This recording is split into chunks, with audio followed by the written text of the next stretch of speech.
Limbo is one of those games that keeps you wondering what happens next. Unlike many other puzzle games, this game is simply disturbing. While its whimsical main character may seem to charm you, possibly due to the fact that A, it's a little boy, and B, it's a fucking kid, you don't expect to see him often killing other children or dying in very violent ways. This game is rather simple, however, and what makes it draw away from being too much of a cliche is the fact that it's just too simple. But, however, don't get me wrong, just because it's a simple game does not stray away from its rather dark and heavy storyline. As you start out, the boy ends up in a world we've come to know as Limbo, as the title suggests. And as you begin your side-scrolling adventure, you automatically pick up on the controls, arrow keys to jump and navigate, and control to grab.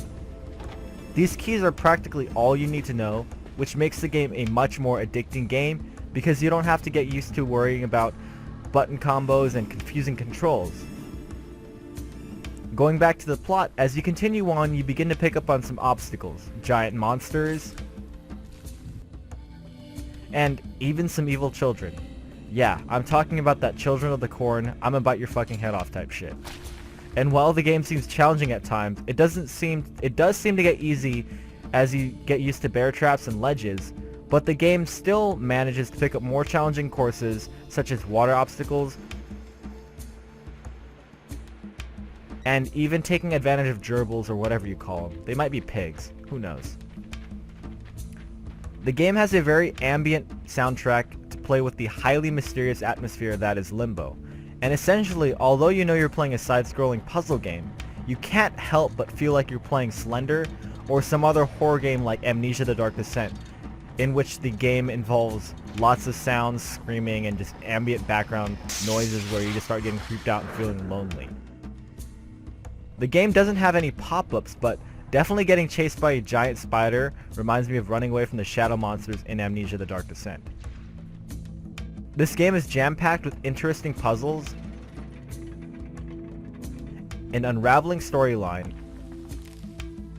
plenty of objects that you can use to progress through the game with, and more retries than you think. It's sure to keep you busy for hours.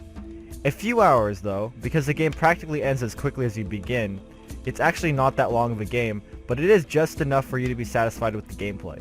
And while I admit I was probably a little more of a baby than I thought with this game, the creep level, frustration level, and level of content in the game made it worth the money. Right now the game costs $10 on Steam, and considering the fact that many indie puzzle games seem extremely repetitive, this game brought many fresh ideas I had not seen in many other games, and never had needed to apply this much logic to complete a puzzle game before. This game is a sure 4 out of 5.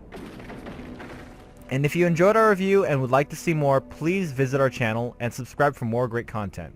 If you liked the video, obviously, please feel free to like it and leave a comment. We always enjoy feedback.